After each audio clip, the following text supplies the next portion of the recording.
What's up guys, Groovy Guitar Dude here with the beginner guitar tutorial for Cheating on You by Charlie Puth. If this video helps you out, hit that like and subscribe button and let me know down in the comments below what other songs by Charlie Puth that you want to learn on guitar. Guys, the first thing that you want to know to play Cheating on You on guitar is that in order to get rid of some bar chords and keep this as beginner friendly as possible, we're going to capo up to 2nd fret. And if you don't have a capo, I'll link to get this capo for free right up here. The next thing you want to know for Cheating on You is the structure of this song. We're going to start out with a verse, then go to chorus, then verse and chorus again, then a bridge, and then we're going to finish up with one last chorus to take us out of the song. And guys, the last thing you want to know before we dive into Cheating on You is the 8 chords that we need to play this song. The first one is G, the next one is D over F sharp, the next one is E minor, the next one is C, the next one is B minor 7, the next one is A, and the last two are bar chords, and I'll have beginner ways to play both of these in the pinned comment below. The next one is A sharp,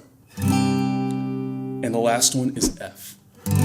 Again, I'll have beginner ways to play those last two in the pinned comment below, as well as chord charts for all the other chords for those of you who need them. And with all that in mind, guys, let's dive into Cheating on You. Man, this is such a great song. I'm a big fan of Charlie Puth. I love his music, I love his songwriting, and this is a great song for beginner guitarists to learn because we just have one chord progression and 2 strum pattern options that are going to play through most of this song. Everything except for the bridge is pretty much going to be played the same way. So first, let's take a look at the chord progression that's going to repeat through all of our verses and choruses. So like I said, everything except for the bridge. That chord progression is going to be G, D over F sharp, E minor, and back to D over F sharp. And that will repeat over and over again through almost the entire song, everything except for the very short bridge. Now, like I said, we do have 2 strum pattern options for this, and so I'm going to tell you each one and do a little playthrough of each one so that you can kind of see and decide what you want to do for your personal taste. So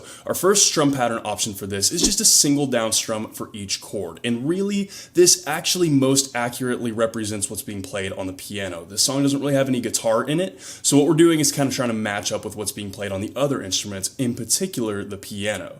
And so for this one, really matching up with the piano is just hitting single down strums on each one of those chords. But for those of you who don't want to just do that for the entire song, I will have an alternative strum pattern that you can play after I run through a little bit of playing with the single down strums. But just a little walkthrough of what that'll look like. You guys know what single down strums look like, but just a little walkthrough will look like this through our chord progression. So we'll start with our G chord and we'll go down, down, down, down. Again. Down, down, down, down.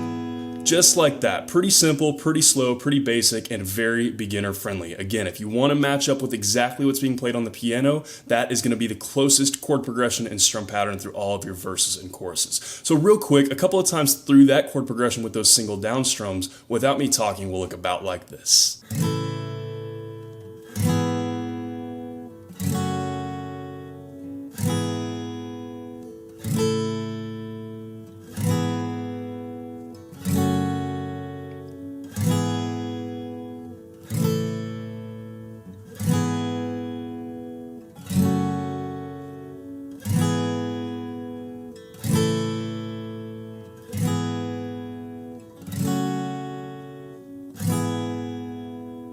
So, like I said, some of you guys might actually want to play something a little bit more detailed, a little bit more complex, especially if you're just doing an only acoustic cover of this song.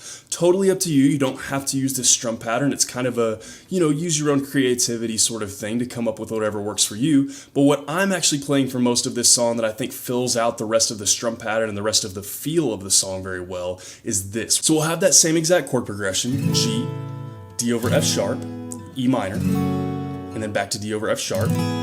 Same chord progression as before, but what we're going to be doing for strum pattern for each chord is this. We'll use our G chord as our example. We'll go down, up for each chord. So a little walkthrough of what that'll actually look like with our whole chord progression will be about like this. We'll go down, up, down, down, up, down, up, down, down, up, down, up, down, down, up, down, up, down, down, up again, down, up, down, down, up, down, up, down, down, up, down, up, down, down, up, down, up, down, down, up. just about like that, repeated through all of our verses and choruses. Now there will be some places where it distinctly drops down to single down strums, like at the very beginning of the song, right when it first comes in, and really before any of the other instrumental kicks in besides the piano. That part is definitely just single down strums, but there's most of the song, there's more going on instrumentally, there's bass, and then there's some like kind of other keys things going on, and using this strum pattern as opposed to just single down strums just kind of fills that out. It fills in the gap that all the other instruments are filling in. So just kind of feel that out. You can use that strum pattern as much as you want to. You can use just the single down strums. You can alternate between both of them.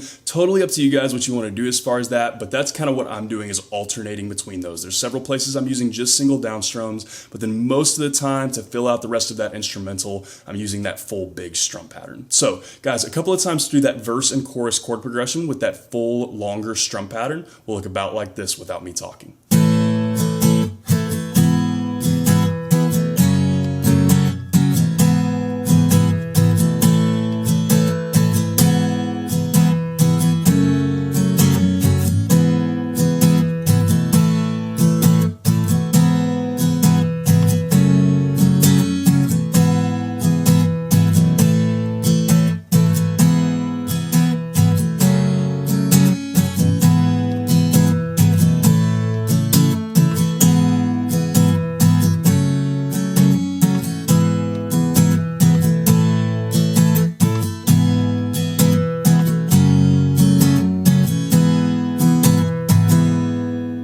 And from there, guys, the only other thing that you need to know to play Cheating on You on guitar is the bridge. For the bridge, we're just going to have one chord progression that's just going to play once through. It's a very short, quick bridge. It does have some funky chords in it, but again, I will have beginner ways to play those complicated bar chords in the pinned comment below. So let's take a look at this chord progression. We're going to start with the C chord, then we have B minor 7, then we have A sharp, and then F, and then we're going to go back to that C, and then B minor 7 again, and then A sharp again, but this time we're going to finish up with an A chord. And after that A chord, we're going to go back into our last chorus, and that's it. It just plays through that once. So, same thing with this one. We have two strum pattern options. We can play through that with just single down strums, like we did the verse and chorus in the beginning, or we can use that same exact down, up,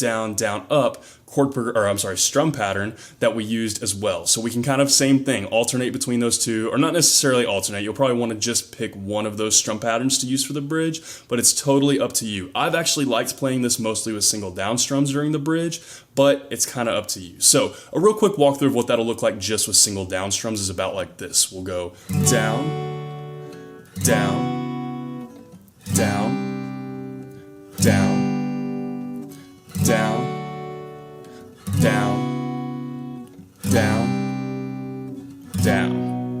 And that's it. That's your whole entire bridge. So that is mostly what I've been playing, is just that single down strum. But I'm going to do a little playthrough of what that'll also look like, a little walkthrough of what that'll also look like with the full strum pattern if you want to do that. So that would look something like this. We'd go down, up, down, down, up, down, up, down, down, up, down, up, down, down, up, down, up, down, down, up, down, up, down, down, up, down, up, down, down, up, down, up, down, down, up, down, up, down, down, up.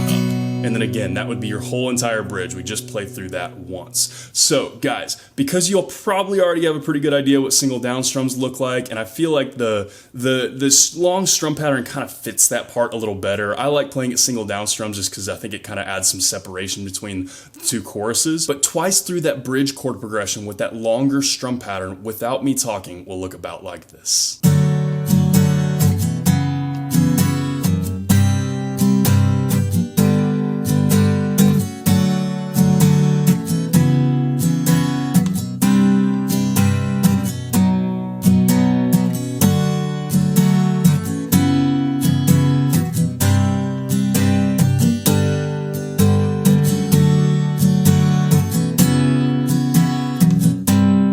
Guys, that is everything that you need to know to play Cheating on You on guitar. As always, if you have any questions, you can hit me up in the comments down below. I'm usually pretty quick getting back to those. And again, if this video helped you out, hit that subscribe button. I have about 700 other guitar and ukulele lessons on this channel, and I usually try to post at least 3 to 5 new lessons every single week. So if you're learning guitar or ukulele, there could not be a more perfect channel for you to check out. If you want to see what song I'm jamming on today or pictures of my dog, you can hit up my Instagram story at The Groovy Guitar Dude. Link for that will be in the description below. Guys, Cheating on You is a great song. I just love Charlie Puth's songwriting. I feel like he writes a lot of music it's very easy to relate to, which I always love in an artist whenever they write songs that can relate back to personal experiences. And I think that that's what this song is. And it's interesting, it's funny too, because a lot of people are talking about and trying to guess, like, oh, who did Charlie Puth write this song about? Which ex is this about? And trying to dig for information. But it's kind of funny, the album artwork, I don't know if you guys will be able to see this or not, if it'll focus, there it goes. I don't know if you can see that or not, but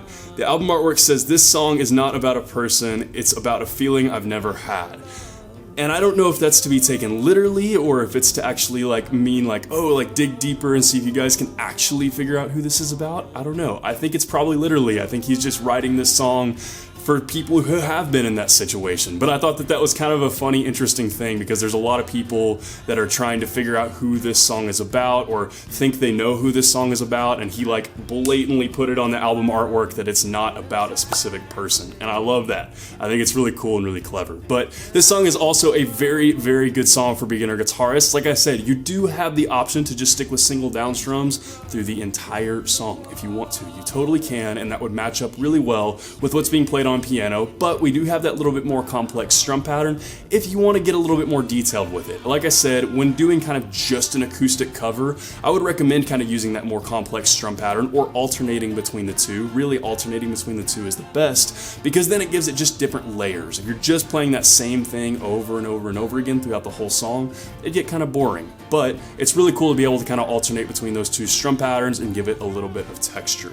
Like I said, the most challenging part of this song is going to be those two bar chords, the A sharp and the F, but I will have beginner ways to play both of those in the pinned comment down below for those of you who need them.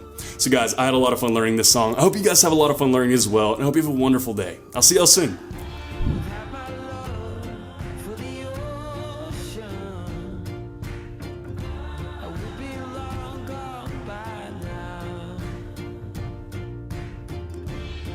My love is for the